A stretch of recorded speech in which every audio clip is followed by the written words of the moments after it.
My name is Birgit Schneider. I'm living in Germany, Berlin. I'm a cultural and media scholar researching in climate images and imaginaries in science and culture at the University of Potsdam. And the reason for the following interview is the pressing question of what we can do better or maybe even completely differently in climate change communication. And for this purpose, we invited several speakers from very different fields and different countries. And my guest for this interview is Nicole Seymour, Professor Dr. Nicole Seymour. She's professor at the California State University and she received her PhD in English literature and is working in the field of environmental humanities. Hello and welcome, Nicole. Hello, thank you. I would like to start with this idea that you quote somebody in your book that nowadays hardly anybody likes it when you mention the environment. You risk sounding boring or judgmental or hysterical even. Or I could continue on this line, you end up in a dramatic story of unstoppable decline and often conversations just end up in this sadness and powerlessness, feeling of powerlessness. Or you have this know-it-all manner moralism of environmentalists and their self-righteousness. So I would like to start with a question: what are the typical affective moves of environmentalism, these typical sensibilities that certain campaigns, movies, or also statements evoke? So I'd sort of use the umbrella term killjoy environmentalism to cover all of these, but they tend to be things like sentimentality, seriousness, self-righteousness, reverence, wonder. I'm at the Rachel Carson Center right now, and Rachel Carson actually wrote a great deal about wonder, so I feel a little sacrilegious saying that. But there's just been a very strong it's not just the content of environmental activism or environmental discourse or climate change communication. It's the affect around it. It's the mood in which it's produced that tends to be in this very narrow, negative, depressing, gloom and doom sort of genre or mode. Mm-hmm. And we could continue from here that in climate change communication, people always did a lot of studies that found out that doom stories are perceived as frightening, alarmist. And would this also be one of the typical affective moves you see? What do you think about the doom stories? Yeah, there's been a lot of research that shows that people just sort of emotionally shut down when they hear these gloom and doom stories. They think, well, there's nothing I could do, so I will just go on as usual, which is sort of part of the problem, right? There's a great book by Kari Norgard called Living in Denial about this problem in Norway specifically, but it has a lot of applications to other countries. And my colleague Julia Leida upstairs is actually working on the same idea that we sort of get so overwhelmed that we just kind of shut down. We don't want to hear anything, and that just reproduces the problem that we're in the first place, which is not wanting to change the way that we act. But I think I have a lot of sympathy for this, because I think we all have our defense mechanisms, right? We all, and actually, I could certainly talk about this more, but irony and irreverence and playfulness and humor, which is what I write about in the book, and I sort of champion these as alternatives, those are defense mechanisms as well. But I think we have to think about this question of, some defense mechanisms are more destructive than others, right? So if I can face climate change, but just make a joke about it to sort of ease the pain, that's a little more productive than just, head in the sand ostrich sort of response. So yeah, there's a lot of ways that we protect our hearts and our minds from this information, and it's a very human response. But there's different ways to sort of protect ourselves, I guess I'd say. And this is, of course, the important point you're making in your research, to point out that it's important to engage the whole spectrum of feelings. What about this idea that there are other inappropriate feelings if it comes to the environmental crisis? How are we supposed to feel? Well, we're supposed to feel gloom and doomy, right? That seems to be that's what we're being served, and that's sort of how we're supposed to respond. And I'm asking this question of like, what if we felt differently? You know, what if we did laugh inappropriately when someone's trying to serve us this, you know, gloom and doom information, or what if we used humor to teach about climate change, or what if we, you know, ironize the concept of the Anthropocene, right? I write a little bit about how the Anthropocene is often presented as this, and I should say the Anthropocene being the idea that humans have now so greatly changed the Earth that we're basically leaving our footprint, right? So climate change is part of that, but you know, the Anthropocene is talked about as this unprecedented crisis, but it's not unprecedented, especially if you're a minority, if you're an indigenous person. There's been all sorts of environmental crises for hundreds of years. So we need to ironize this notion of the Anthropocene and make fun of it a little bit, right? And say like, no, that's actually not accurate. It's not an unprecedented crisis. So yeah, so I'm sort of to some extent championing the use of irony and humor and playfulness. But as you're saying, I think it's more about widening the affective repertoire of climate change and environmental communication. I'm not trying to say these are the only ways to be like, we have to laugh constantly. That actually sounds a little exhausting as well. So it's not that we always have to be laughing. It's that we need to sort of open up the possibilities of how to respond to these problems and how we present these problems. Mm-hmm. And maybe let's dig a little bit deeper into the problem about not allowing feelings like irony and reactions like irony, etc. What is the problem that you see of conventional environmental issues and their representations, these stereotypes and cliches of environmental message in the cultural sphere, the pathos, for example? Or can you make examples that you see, and why is it problematic if it's always on one line? Irony and playfulness and humor have the ability to, they have a cathartic effect. They have the ability to raise activist morale. They have the ability to raise scientists' morale. There's a lot of work on how scientists, especially people that work in biodiversity and also climate scientists, are experiencing just, you know, total depression, right? Climate depression, because they're working with this information so directly. And so just, you know, having these moments. So again, it doesn't have to be all laughter and games, right? But it's about sort of breaking the monotony of the relentless gloom and doom. So catharsis and raising morale, I think of as a major function of bad environmentalism, or these bad environmentalist modes like irony and humor. And I also think of them as ways to critique mainstream environmentalism and its straightness and its whiteness. And I could talk about those a little bit more, but you know, I'm very interested in modes like satire, which are able to critique, but not do so in this, again, off-putting, depressing way, right? So sometimes a joke, you know, there's a lot of theory about the idea of punching up, right? That the comedy is supposed to sort of attack the oppressive power structures, and that it's very effective at doing that and entertaining people at the same time. So I'm interested in that sort of function, that that humor is a way to maybe make fun of the fossil fuel industry, or also to make fun of environmentalists themselves, right? Maybe we could laugh at ourselves, and that might be a more palatable option than just, you know, bringing down the hammer of gloom and doom constantly. I think this is also what I meant, because your idea of criticism, and also the criticism that is missing in eco-criticism, this is a point you make in your book constantly.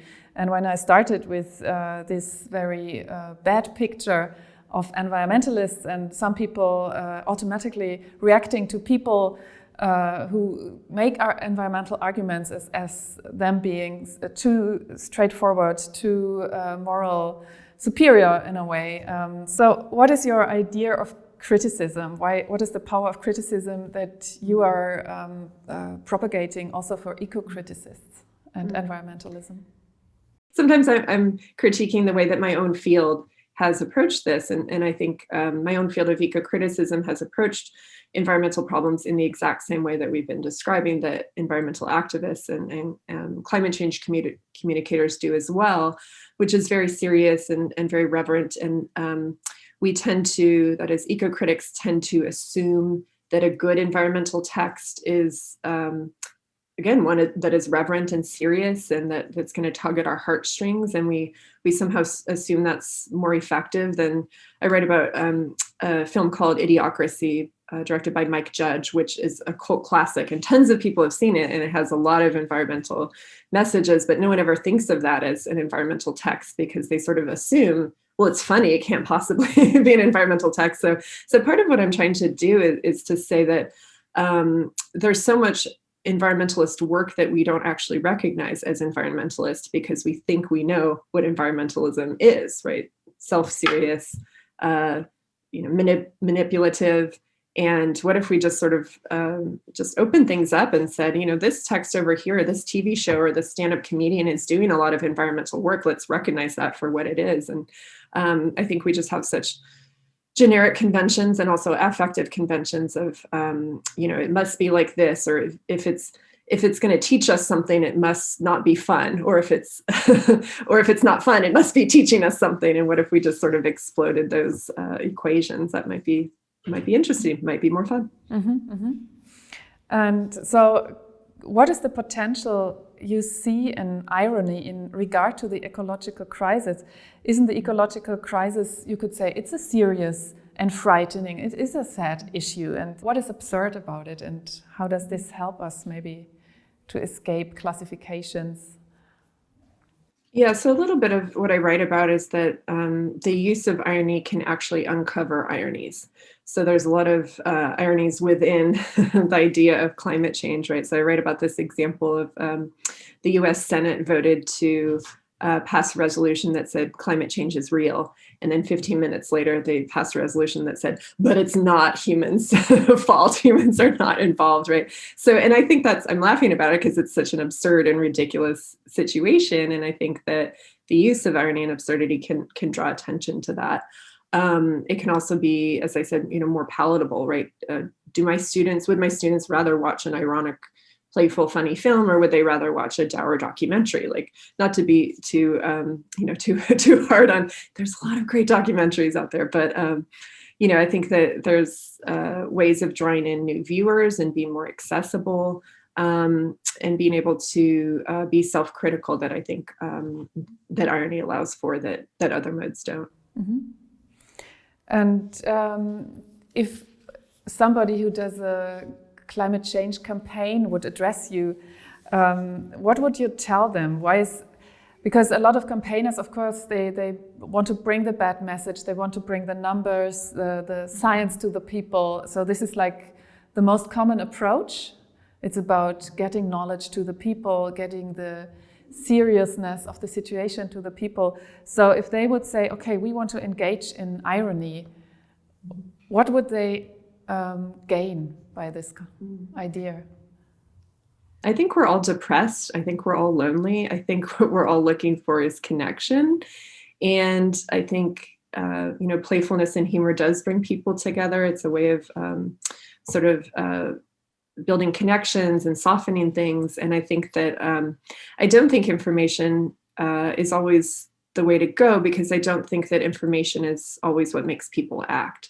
So there's been a lot of research that shows that people don't make decisions purely rationally, and in fact, they make them mostly emotionally. And we can sort of, as a person who's a progressive on the left, we can sort of, laugh at, let's say, Trump supporters and say, oh, they believe these outlandish things, and they're so irrational and they're so uneducated. But most of the daily decisions I make are driven by emotion. They're not driven by rationality, or the way that I encounter facts is wrapped up in emotionality. So I think we need to be honest that we're always dealing with emotionality.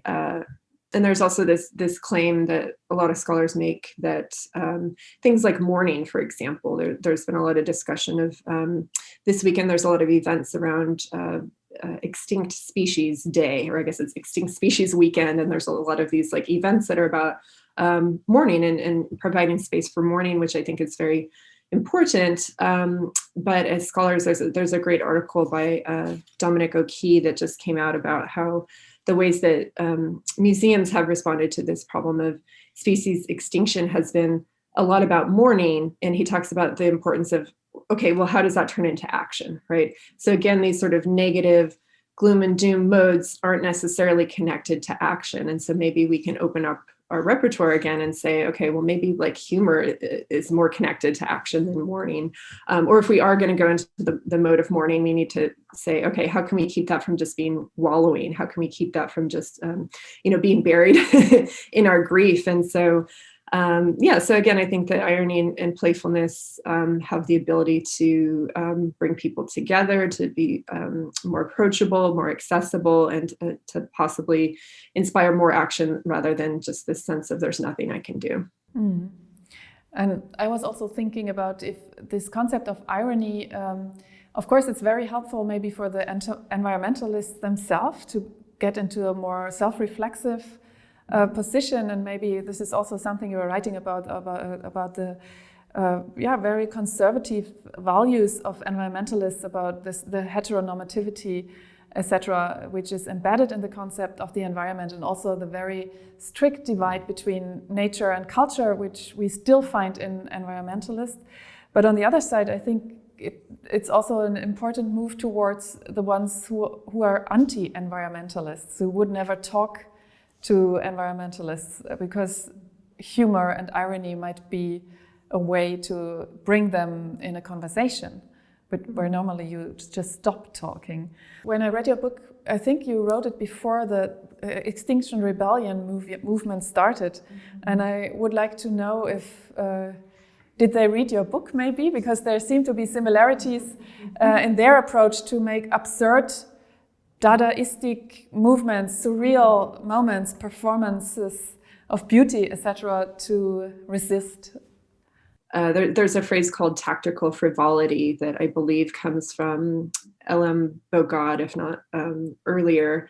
And since the 60s, if not much earlier, people, activists have been using playful modes, like using giant puppets, or there was a great I guess this was more recent, but just a more direct example. I believe it was the British Museum. There were people that protested the British Museum's ties to petrochemical companies, and people dressed as mermaids. And I think there was some kind of connection to this idea of, so fossil fuels, climate change, rising sea levels. And so people dressed as mermaids to sort of to sarcastically give the thumbs up to the museum for their connection to fossil fuels. And they're saying like, oh, we're mermaids. We love sea level rise. We're going to be so happy. This is great for us. So good job, everybody, right? So that's total irony, right? Total sarcasm. They weren't actually applauding the museum for this.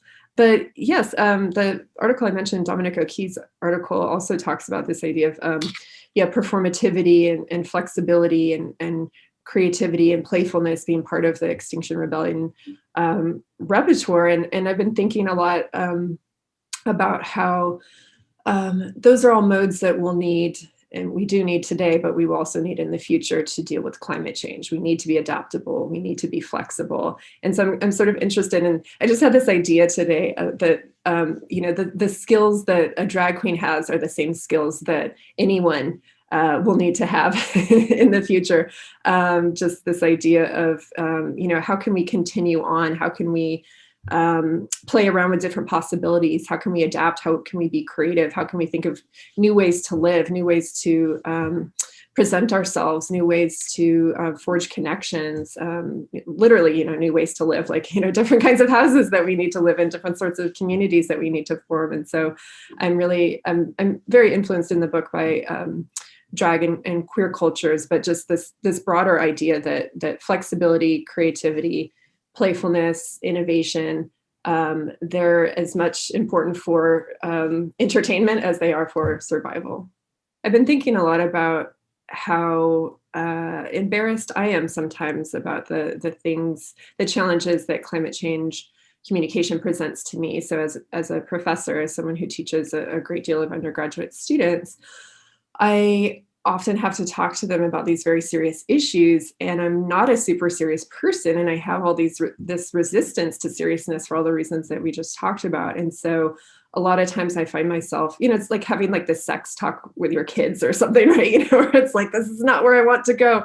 And so, I'm a person that, as I said before, humor is a defense mechanism for me as much as a human being as it is something I'm interested in as a scholar.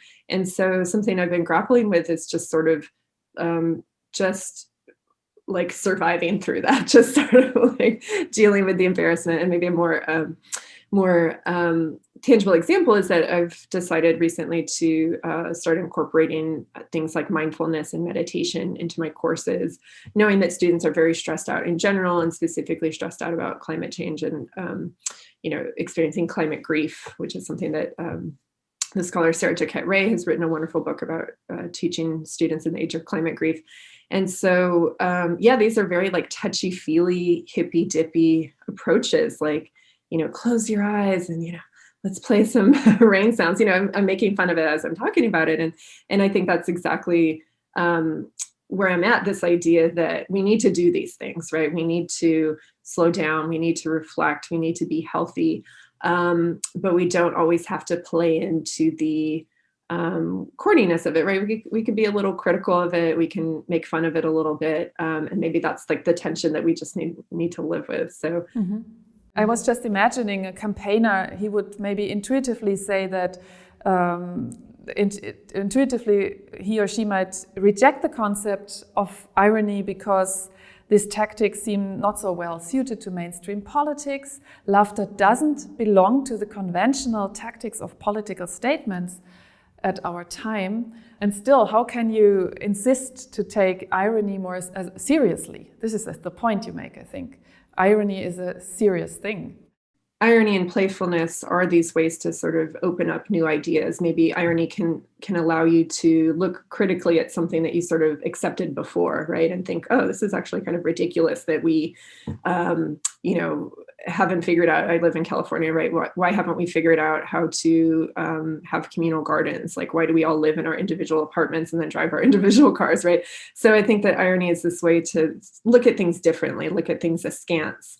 To not take them at face value, to not take them as like the only option, and just think about, what an exciting moment, not to sound very creepy, but like what an exciting moment we're at where we know things aren't working as they are, but what's to come, that feels exciting to me.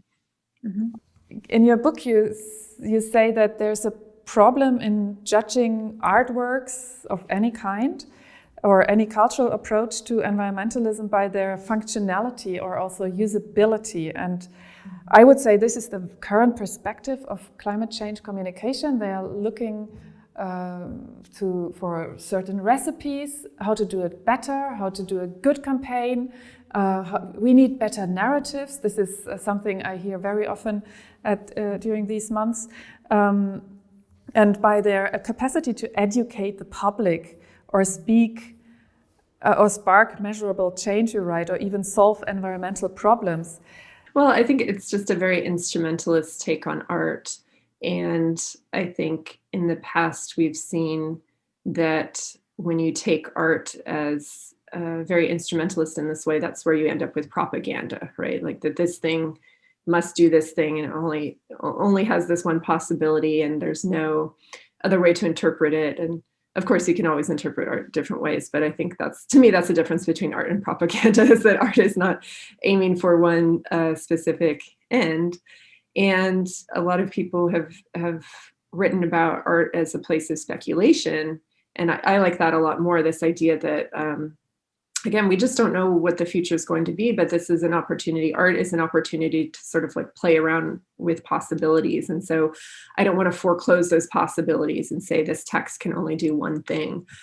We don't know what a text can do. It might do a million different things.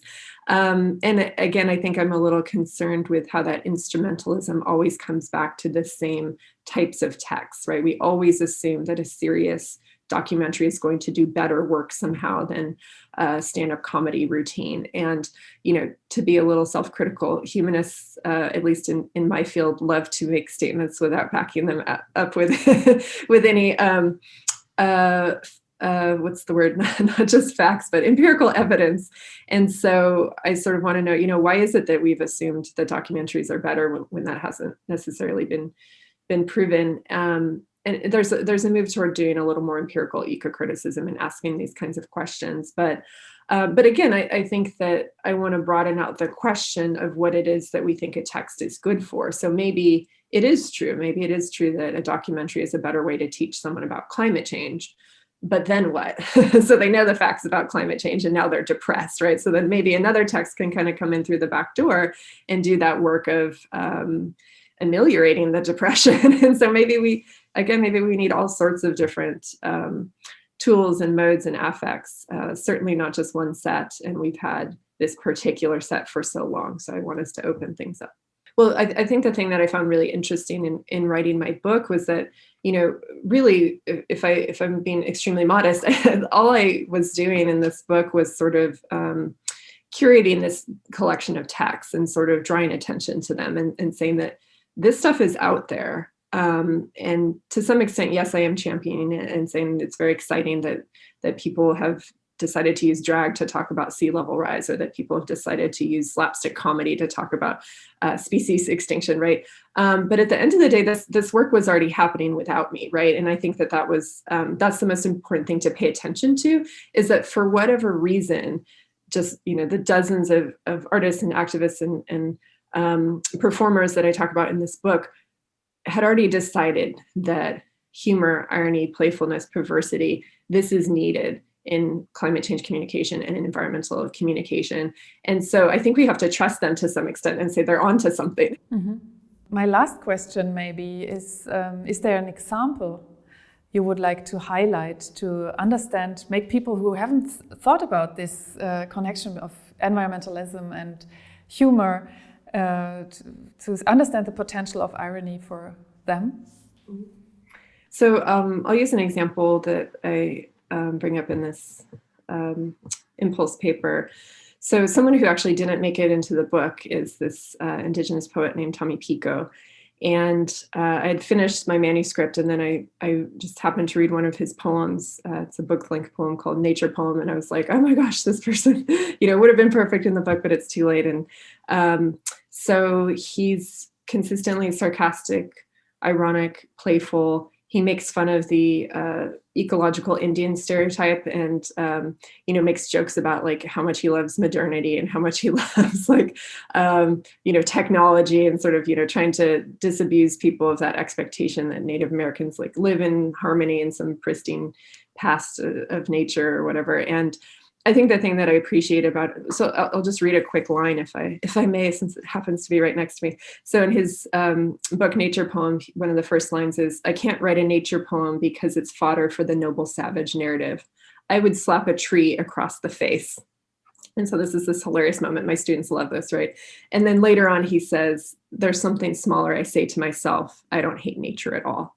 And so what I'm interested in there is two things: that he's being, doing this sarcasm, this irony, this sort of cool, disaffected thing that allows us to think critically about these stereotypes, right? So if he says, "I would slap a tree across the face," we have to say like, oh my gosh, why would someone say that? And it's because he's so fed up with these sentimental, serious narratives like the ecological Indian. But then he has to confess with a little bit of embarrassment that he doesn't hate nature. And so I think that's the perfect combination of affects that we need. We need irony and sarcasm, and then we also need embarrassment too. So we need to sort of register our discomfort with the ways that environment and climate have been narrativized thus far. We need to critique that. But then we also sort of need to sit with the uncomfortable feelings and sit with the serious emotions that we do in fact have. So we need it all. Again, we need the whole repertoire of emotions. Thank you so much for your time and for sharing your thoughts and even a poem with us at the end. Thank you, Nicole. Yeah, thank you.